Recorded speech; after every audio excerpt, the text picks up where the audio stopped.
Don Baldo Reina, per anni rettore del seminario di Agrigento, è stato nominato vescovo ausiliario a Roma.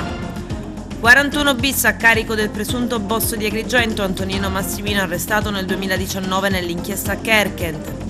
A Palermo infermiere e medico in pensione organizzavano false vaccinazioni, 400 euro a dose, sono stati arrestati dalla Digos. Covid ad Agrigento, contagio e ricoveri in calo, negativo al vaiolo delle scimmie il migrante ospite ad Aragona.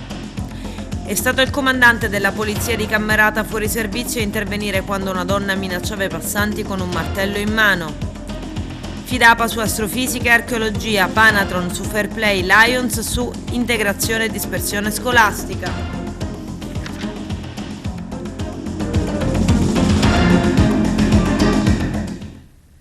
Bentrovati gentili telespettatori al nostro appuntamento con l'informazione. In apertura parliamo di Don Baldo Reina, già rettore del seminario di Agrigento, nominato vescovo ausiliario a Roma. Il servizio di apertura è del nostro direttore Arturo Cantella. Don Baldo Reina è stato nominato vescovo ausiliario di Roma. Per lunghi anni lo stesso è stato rettore del seminario arcivescovile di Agrigento. L'annuncio è arrivato oggi alle ore 12 presso la sala chiaramontana del seminario arcivescovile di Agrigento. Don Baldo Reina per lunghi anni è stato rettore del seminario di Agrigento e un punto di riferimento nella diocesi per tanti fedeli. Aveva lasciato recentemente la nostra città per trasferirsi a Roma e prestare servizio nella congregazione per il clero. Adesso il nuovo e prestigioso incarico, che tra poco è stato ufficializzato, comunicato da Monsignor Alessandro Demiano alla comunità agrigentina. Eccellenza, mi reco a premura di comunicarle che il Santo Padre ha nominato vescovo ausiliare di Roma il reverendo Baldassare Reina, del clero dell'arcidiocesi di cui lei è ordinario, attualmente impegnato presso la congregazione per il clero. Unendomi alla gioia della Chiesa locale che è in Agrigento, le comunico che la notizia del provvedimento pontificio sarà resa pubblica alle ore 12 di venerdì 27 maggio 2022 e fino a quel momento deve rimanere, come è noto, sul segreto pontificio. Profitto volentieri della circostanza per confermarmi i consensi di distinto ossequio dell'Eccellenza vostra Velocissimo Emil Paul Schelik, nunzio apostolico. Sicuramente è un'attenzione da parte del Santo Padre, del Papa nei confronti della Chiesa agrigentina e anche un riconoscimento delle belle qualità e anche del servizio che in questi quasi 26 anni di ministero sacerdotale Don Baldo ha offerto alla nostra diocesi. Negli ultimi 9 anni è stato rettore del seminario e ha dato anche la sua impronta, insomma, nella formazione di coloro che si sono poi inseriti nel presbiterio diocesano. Quindi è per noi una grande gioia perché, anche se è direttamente coinvolto lui, però è anche una attenzione nei confronti di tutta la Chiesa diocesana. Ecco, il lavoro dove lo svolgerà? A Roma mi pare, no? A Roma, sì, sarà uno dei vescovi ausiliari del cardinale vicario, che è il vicario generale del Papa, in quanto vescovo di Roma. Magari un domani potrebbe anche essere nominato qui ad Agrigento, no? Questo lo affidiamo al Signore, a quelli che sono i progetti per Lui e per la nostra Chiesa. Noi lo auspichiamo, insomma. La prassi è che è iniziato già il discernimento e il Vescovo ha iniziato già, possiamo dire, le consultazioni e il suo discernimento per la scelta del nuovo Rettore. In questa fase insomma, di vacanza, da quando Don Baldo ha iniziato il suo servizio alla Congregazione per il Clero, sto reggendo io ad interim in attesa della nomina del nuovo Rettore che guiderà la comunità. Ci sono in vista anche le ordinazioni sacerdotali?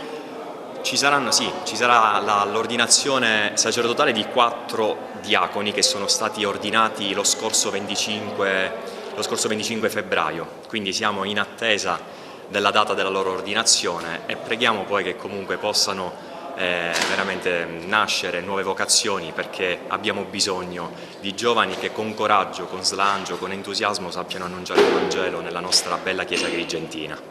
Don Giuseppe Veneziano, un commento a caldo su questa nomina? Io ringrazio il Signore, intanto perché è una vocazione, una chiamata. Bene, alla chiamata di Dio si risponde sempre sì.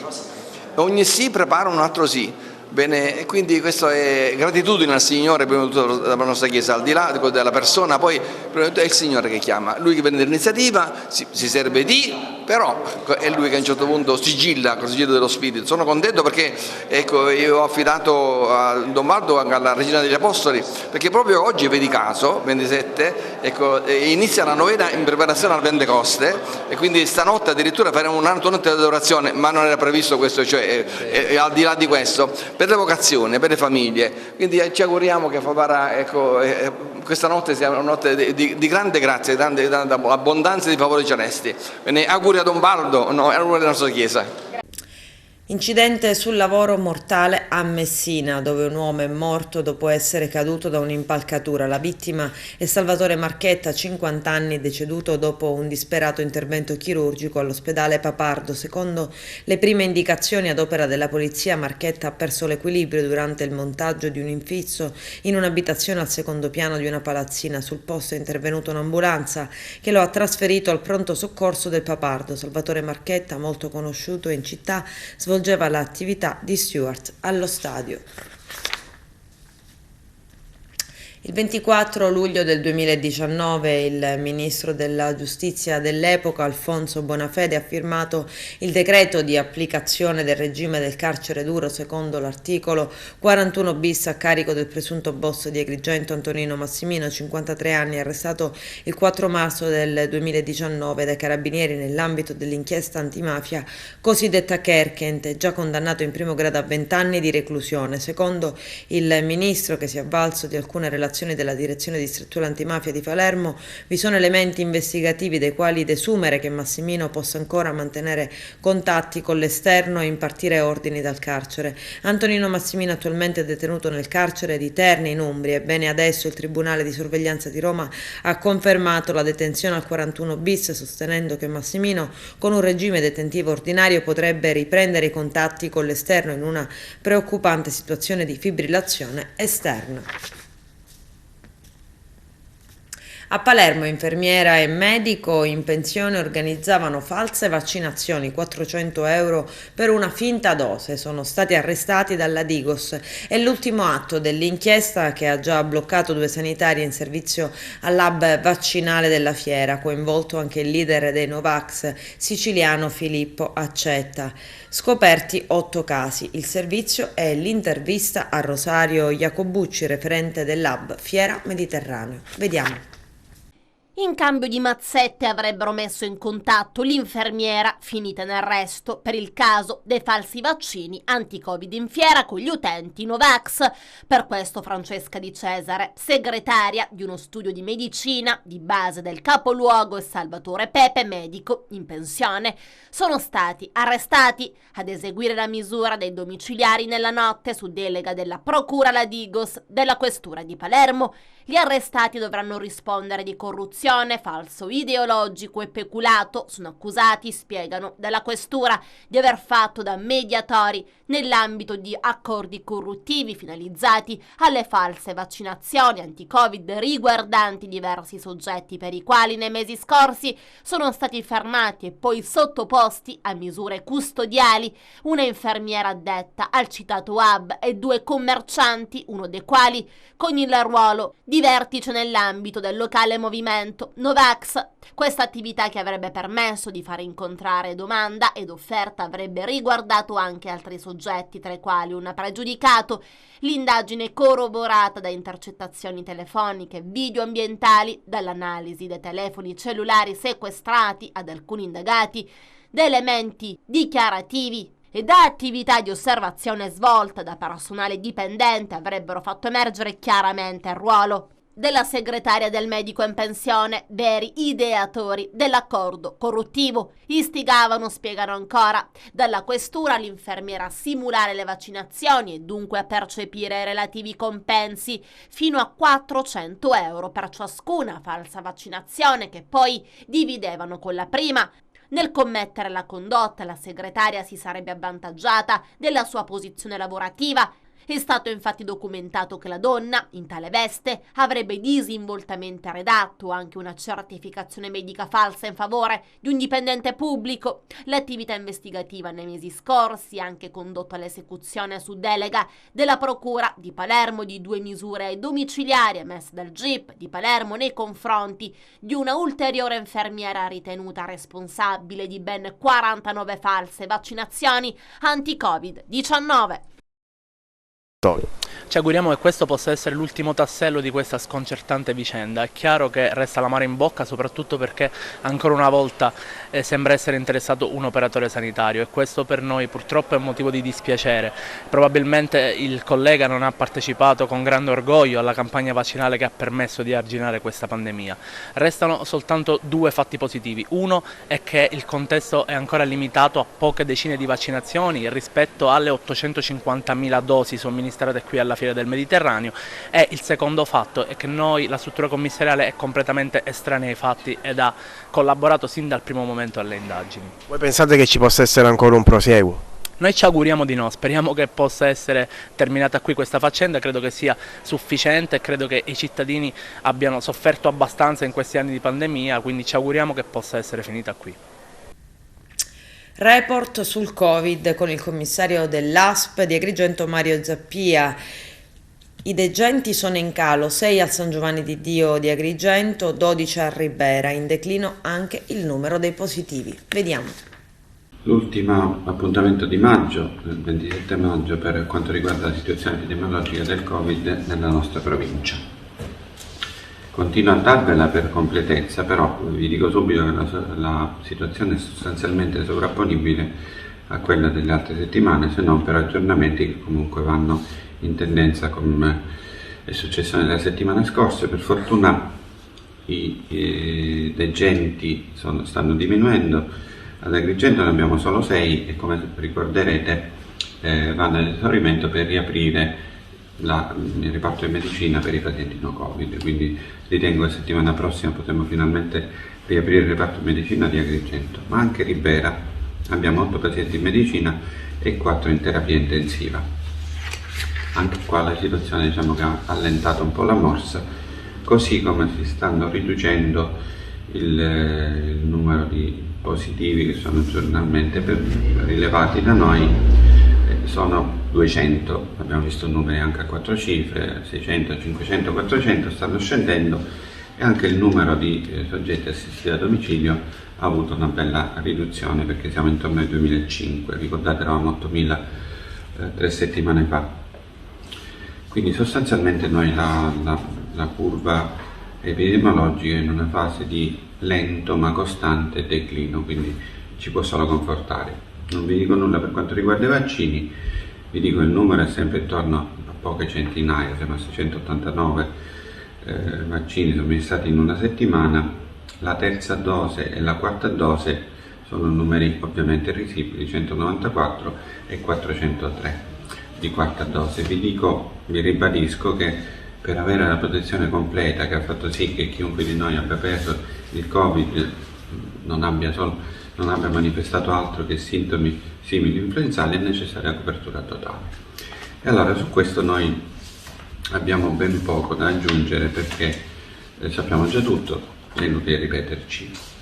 Volevo spendere qualche minuto per dare delle notizie per quanto riguarda i casi di vaiolo delle scimmie, perché avete visto che la stampa sia locale che nazionale sta iniziando a dare risalto a quest'altra notizia. Vi dico quello che vi dico non per calmare o per agitare acque, secondo me dobbiamo mettere le cose al giusto posto.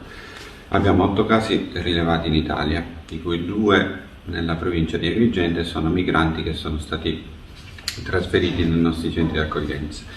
Vi dico subito che, pur essendo stato rilevato il primo caso di domenica, l'ASP di Agrigento è subito intervenuto attraverso il nostro servizio di epidemiologia, che ha subito rintracciato il caso, ha rintracciato i contatti stretti, quello che sentivate sempre parlare come contact tracing, quindi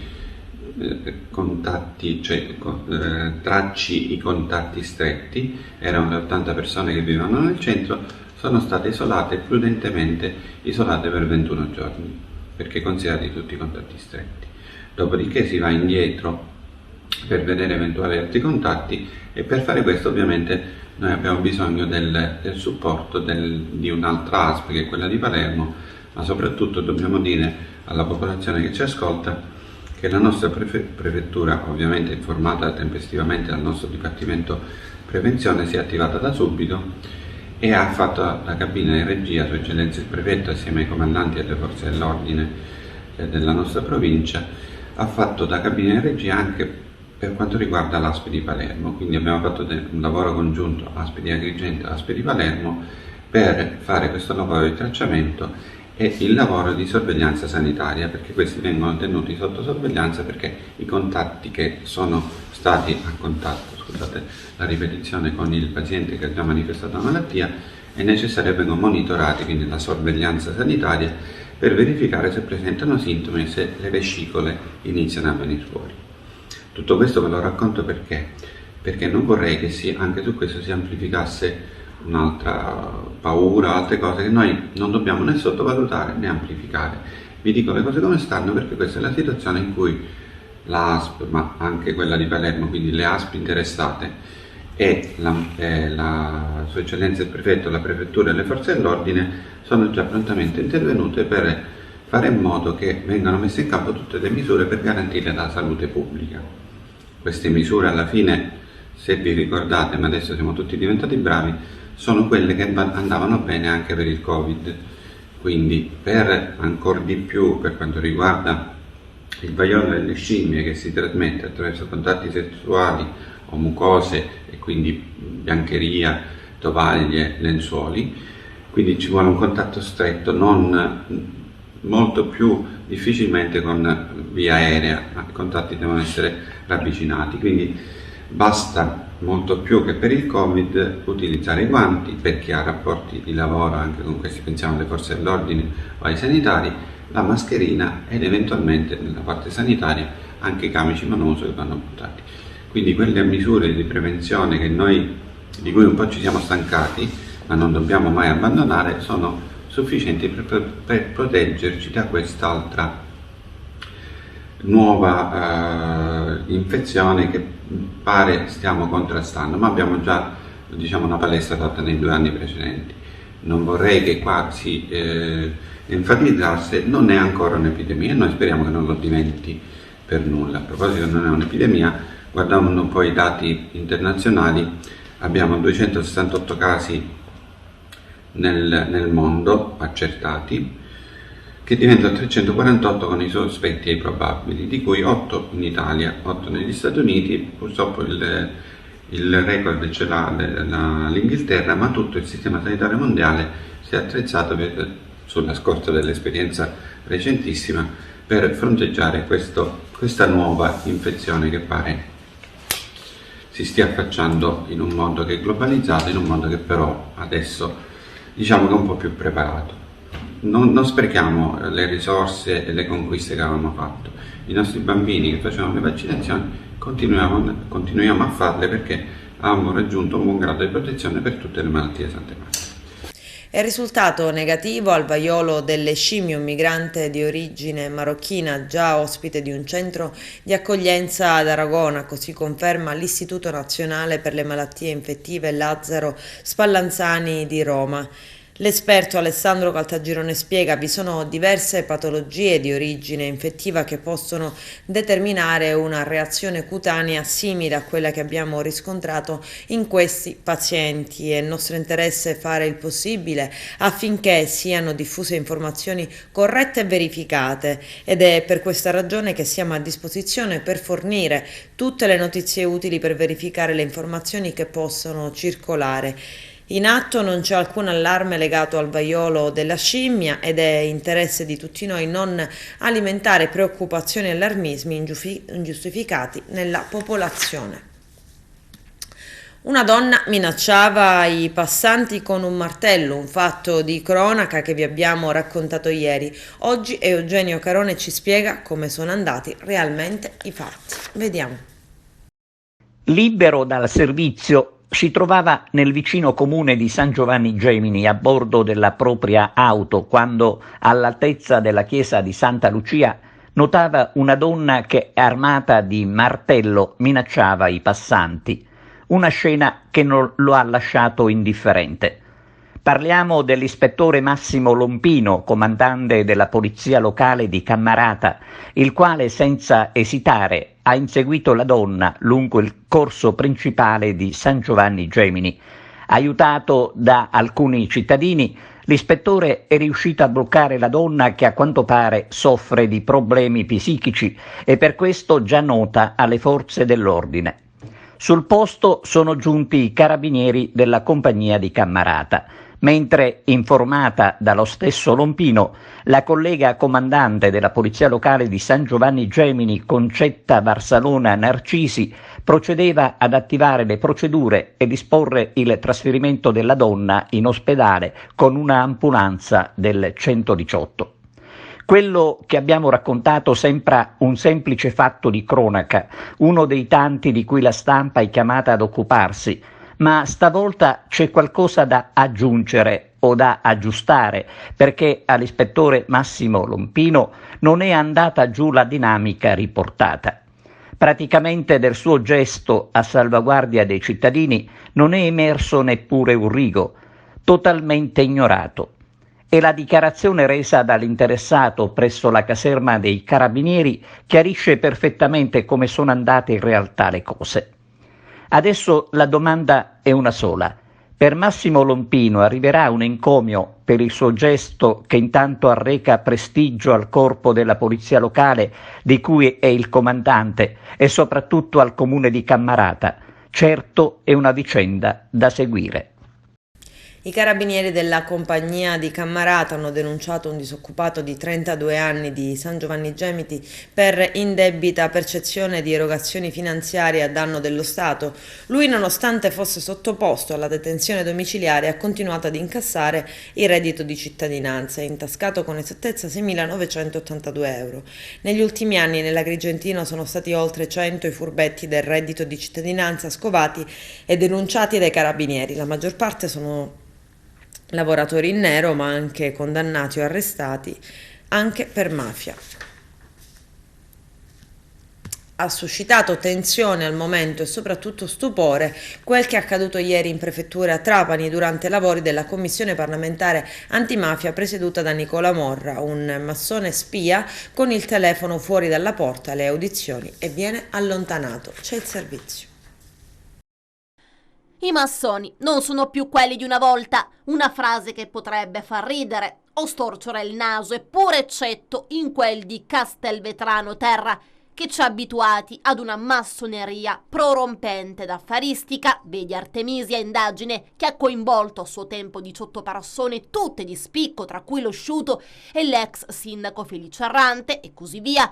Adesso c'è una Trapani, terra rovente e provincia della stessa Castelvetrano città, che diede, tra l'altro, i natali a Messina Denaro, in cui la massoneria parrebbe un tantino cadere di stile. Anni ed anni di affari, scommesse o tutto o niente. Adesso lo stesso Nicola Morra, quasi impietrito da presidente della commissione antimafia, deve constatare quanto il massone trapanese si sarebbe giocato il titolo stesso, poiché, caso nel caso, nell'ambito della seconda giornata di audizioni della commissione parlamentare antimafia in missione nella provincia trapanese, in cui sono stati sentiti 4 esponenti della massoneria locale in prefettura, tra cui l'ex gran maestro della loggia Francisco Ferrera, il presidente, uscendo dall'aula, avrebbe sorpreso uno dei massoni fuori dalla porta a registrare con lo smartphone la seduta. Il soggetto è stato poi identificato.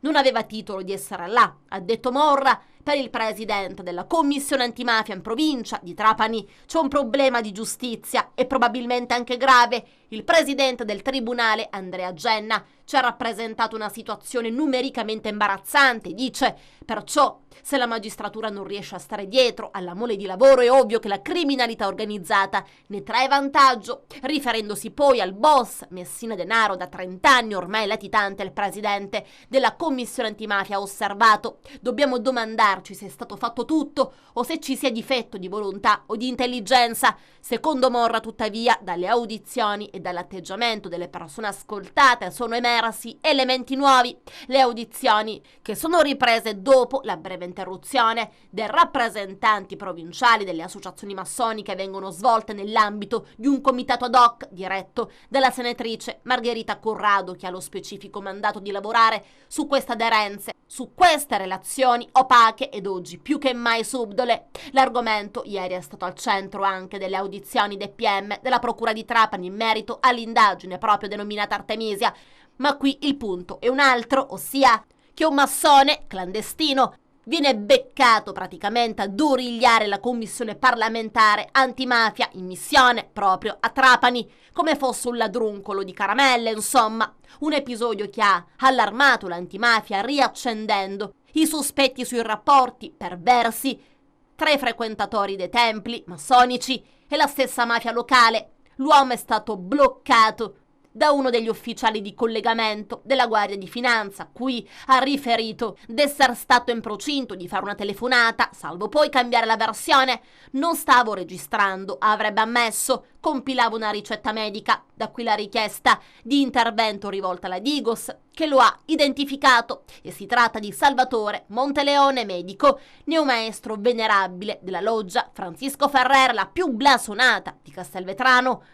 Il professionista aveva chiesto di essere ascoltato dalla commissione parlamentare, ottenendo però esito negativo, ma approfittando della presenza massiccia di fratelli, sarebbe appunto riuscito ad entrare comunque in prefettura.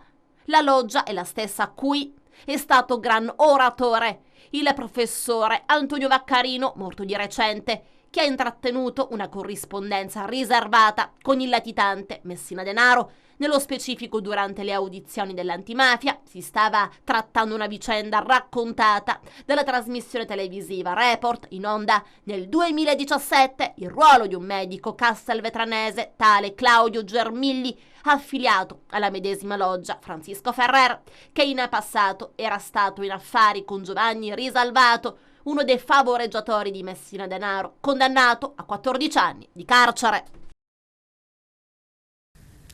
Tra cielo e terra, l'uomo antico e il suo rapporto con le stelle, questo è il tema di un convegno organizzato dalla Fidapa di Agrigento. Tra i relatori anche l'astrofisico e archeologo di origini agrigentine Carmelo Falco. Ci sono le interviste. Un interessante convegno si è svolto presso la Casa San Filippo, sede del Parco Archeologico della Valle dei Templi, organizzato dalla Fidapa di Agrigento. Il tema è stato quello tra cielo e terra, l'uomo antico e il suo rapporto con le stelle. Ospite d'eccezione al convegno è stato l'astrofisico e archeologo di origini agrigentine Carmelo Falco. Sì, praticamente tra cielo e terra l'uomo antico e il rapporto con le stelle. Noi, l'uomo, da sempre, dai tempi della preistoria, ha sempre avuto un rapporto particolare con le stelle, addirittura nell'ambito della mitologia ha trasferito i nomi ai vari pianeti, così come nelle varie costellazioni ha raffigurato delle figure, diciamo, di animali o altre immaginazioni, e quindi c'è sempre stato questo rapporto dell'uomo con le stelle. Tutti i marinai si confrontano le stelle. Chi di noi non ha mai alzato gli occhi al cielo, alla volta celeste? Bene, questo incontro di oggi è particolare perché a parlarne è un astrofisico, cioè è praticamente un uomo che oltre è un relatore che, oltre ad essere un fisico di notevole rilevanza, è anche un astronomo e anche laureato in archeologia, quindi lui ha coniugato questi suoi elementi per fare delle considerazioni molto elevate di una natura molto particolare e scientifica, e questa sera ce ne parlerà. Credo che siamo i primi forse ad assistere a questo tipo di relazione. Quest'uomo è uno scienziato che abbiamo la fortuna di averlo tra le eccellenze dell'Agrigentino, perché di Recalmuto ha vinto numerosi premi, ha uno studio in America, anche uno studio in Giappone, e peraltro gli è stato intitolato un pianeta del sistema solare, è stato dedicato a lui, Carmelo appunto Falco, per le attività svolte nell'ambito della scienza astronomica.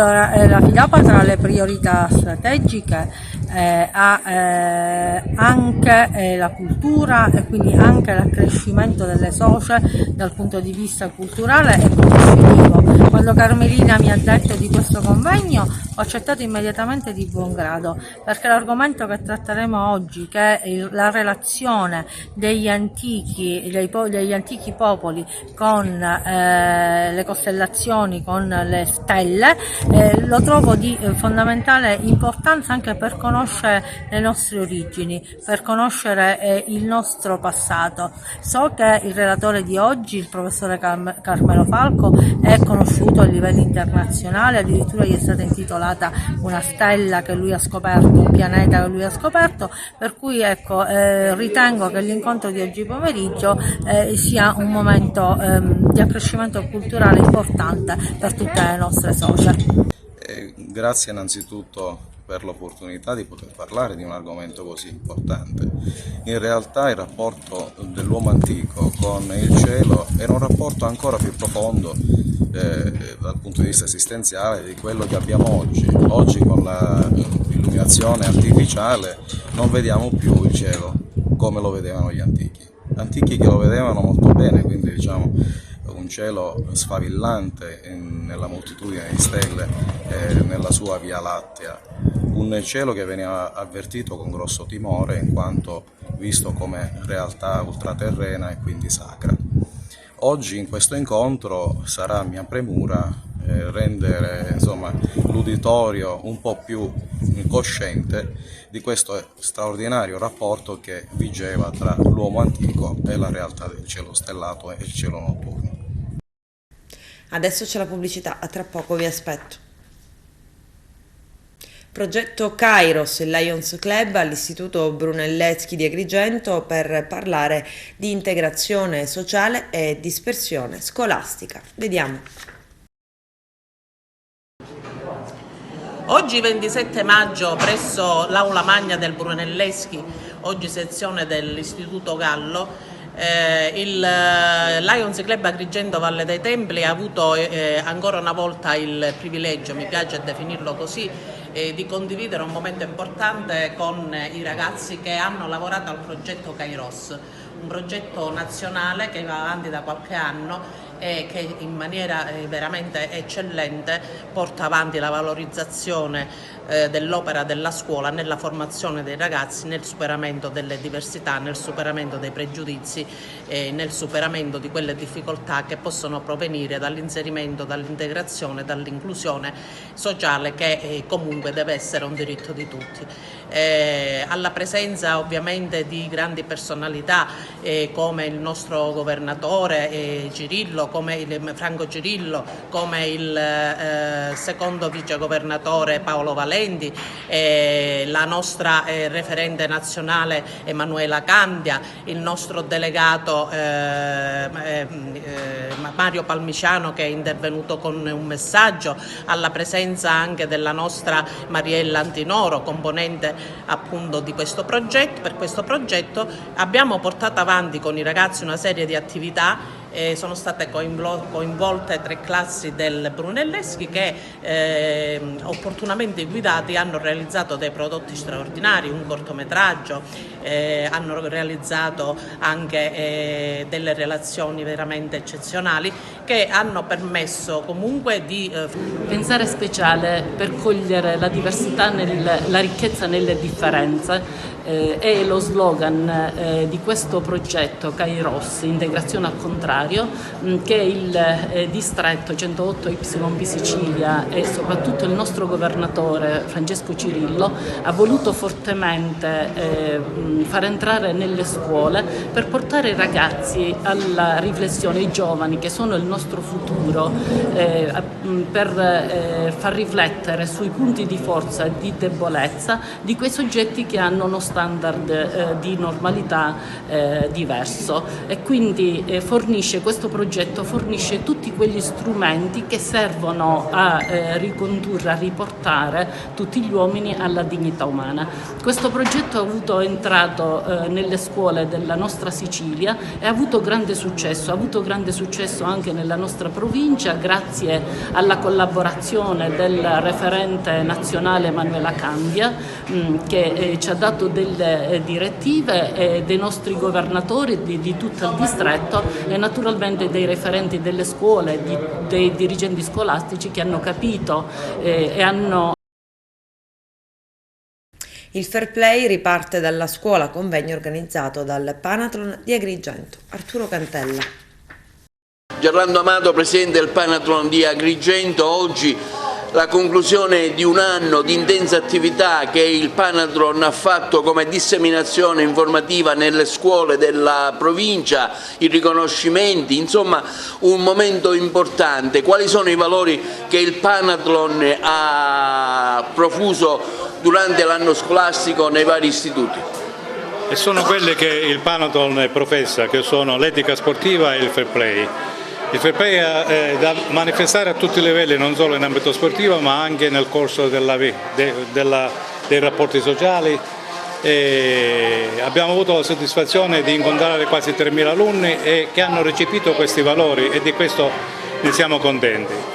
Sono ulteriormente soddisfatto perché, a parte le autorità locali, abbiamo avuto la rappresentanza del Distretto Italia e anche Eugenio Guglielmino, che è il consigliere internazionale del Panathlon, quindi del Panathlon International. Quindi sono veramente soddisfatto e devo dire che mi sono anche commosso in alcuni momenti della manifestazione, ricordando soprattutto Totò Moncada, che è stato il nostro socio, ma ha fatto tanto per lo sport agrigentino. Progetti per il futuro, la vostra attività istituzionale continuerà e quali saranno i prossimi obiettivi che sicuramente avete già prefissato, Presidente? Sto spingendo il referente della Commissione Inclusione per fare dei progetti per l'inclusione sia a livello di handicap che a livello di ragazzi che vengono accolti qua, che varcano il mare per arrivare qua ad essere accolti da noi. Quindi questo è un altro progetto che faremo subito dopo la conclusione di questo. Gabriella Brucculeri, asse portante del progetto Panathlon, ha anche ricevuto un riconoscimento per il suo impegno attivo e fattivo nelle scuole durante tutto l'anno. Sono molto felice, emozionata, intanto perché ho ritrovato la pienezza della relazione, una sala qui all'università pienissima, più di 500 ragazzi entusiasti e partecipi, poi perché viviamo la conclusione di un percorso voluto ardentemente dal Panathlon, che crede fortemente nella collaborazione con la scuola per cambiare già da adesso i ragazzi. Il Panathlon non si rivolge agli uomini e alle donne del futuro, si rivolge ai ragazzi e alle ragazze di oggi, perché è convinto che attraverso un impegno di collaborazione tra scuola, esperti, tra scuola e Panathlon possiamo davvero iniziare fin da adesso a cambiare il mondo, partendo dal basso, partendo soprattutto dallo sport, partendo dal fair play. Ecco, che effetto fa essere qui a un rappresentante internazionale di un prestigioso club service come quello del Panathlon ad Agrigento, al consorzio universitario, che vede appunto la presenza di un centinaio di giovani?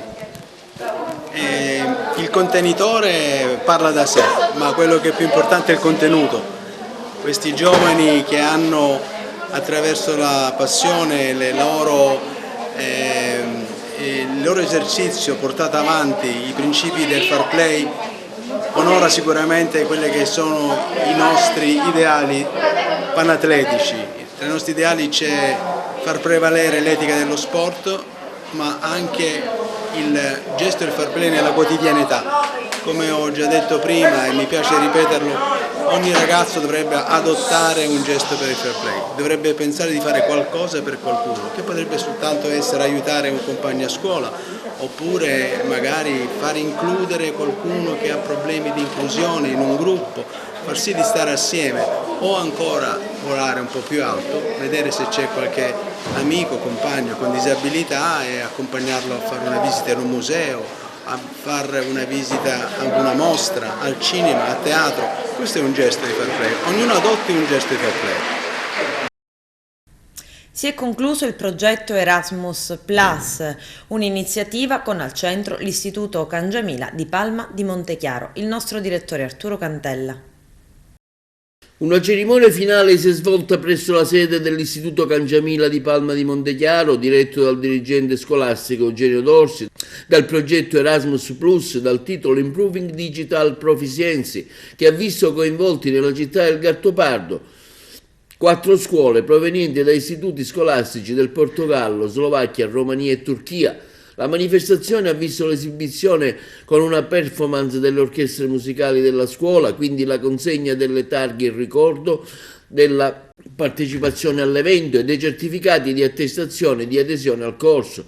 All'evento ha partecipato anche il primo cittadino Stefano Castellino, Angela Rinollo di Osono Palma, Giuseppe Dorsi, che ha portato il saluto del Consiglio Comunale di Palma. La responsabile del progetto Erasmus è stata Domenica Mastronardo, soddisfatto dell'iniziativa e degli obiettivi raggiunti nel progetto europeo. Il dirigente scolastico Eugenio Dorsi.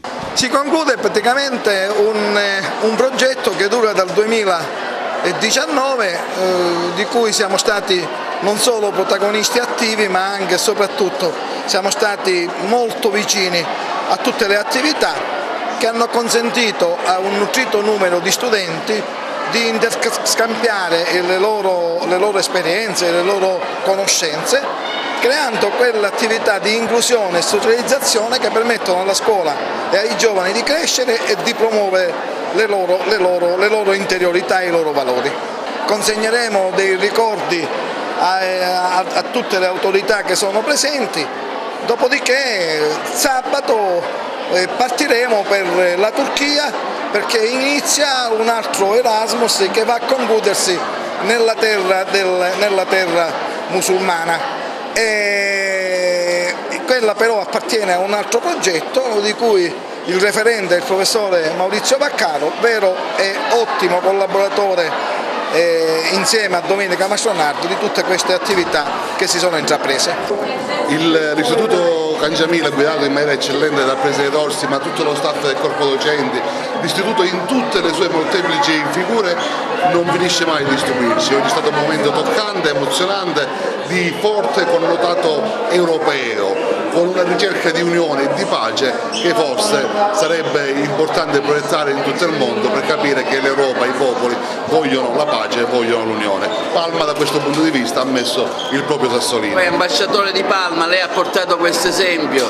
Io ho chiesto e loro hanno accettato e mi hanno fatto felicissimo di diventare ambasciatori della nostra città, ambasciatori di Palma di Montechiaro, e portare un pezzetto del nostro amore, della nostra storia, della nostra tradizione in giro per l'Europa, perché credo che da questo scambio di tradizione e affetti possa nascere veramente la nuova Europa. Sì, ci tenevo tantissimo perché ho visto un grandissimo lavoro di squadra grazie all'impegno dell'Istituto Comprensivo Cangiamila, un grandissimo lavoro di squadra dove erano presenti tantissime donne. Riconducendomi a delle parole che ho sentito una di queste sere lanciate appunto da una donna, ho voluto trasmettere lo stesso messaggio, ossia che quando le donne si uniscono hanno veramente una forza inarrestabile e quando ci si ritrova a lavorare all'interno di uno stesso contesto bisogna fare squadra, bisogna essere solidali fra donne. scendere in una competizione che sia sana però, e che non solo così diciamo si può arrivare a raggiungere veramente traguardi meritevoli. E questo è il messaggio che ho voluto lanciare. Ringrazio ancora la scuola per avermi invitata e per il lavoro che sta portando avanti. Domenica Mastronardo è la responsabile del progetto Erasmus. Oggi manifestazione conclusiva, ecco, possiamo tracciare un bilancio di questa visita, com'è stata questa relazione tra la nostra Sicilia e i gruppi provenienti dall'Europa?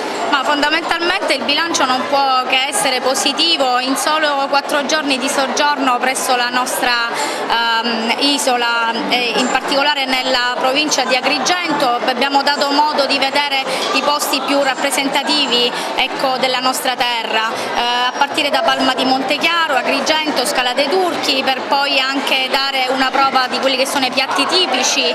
Ieri siamo stati in via Atenea, è stato possibile degustare il cannolo siciliano. Adesso concluderemo con una performance musicale della nostra orchestra e consegneremo gli attestati di presenza e regali finali. Domani saranno in partenza. Cosa resta qui di Agrigento, Palma, di questa visita? Un consuntivo insomma. Palma di Montechiaro, tarihi. Your city is especially historical sites and the historical monuments are so beautiful. İnsanları sıcakkanlı ve güler yüzlü, bu bizi memnun etti. People are so warm and friendly. Le persone qui a Palma di Montechiaro sono molto calorose e amichevoli. İtalyan kültürünü ve Sicilya halkını yakından tanıma fırsatı bulduk. Gli italiani sono molto calorosi, mi piace proprio il loro modo di porgersi e di ricevere gli stranieri. Yeah, of course. We have a lot of experiences just spending time. Abbiamo vissuto un'esperienza meravigliosa qui in Sicilia perché abbiamo incontrato anche un bellissimo team e anche gli studenti sono veramente calorosi nell'accoglienza. And I need to deeply thanks my E l'incontro con il team italiano ci ha dato la possibilità di superare alcuni pregiudizi e di lavorare veramente tutti insieme in armonia. Yes, of course. It has been È stata un'esperienza meravigliosa durante questa settimana qui. The people we have met here are awesome. Le persone che abbiamo incontrato qui sono fantastiche. Lei è stata tra lo staff dei collaboratori dell'iniziativa del progetto Erasmus, come diceva Domenica Mastronardo. Una sintesi di questa esperienza? Sì, faccio parte del team di questa scuola, è stato un evento particolarmente significativo perché ha permesso ai nostri ragazzi di potersi relazionare con il contesto europeo. L'evento si è concluso con la ospitalità in questo contesto scolastico e l'ultima trasferta invece è prevista la prossima settimana in Turchia.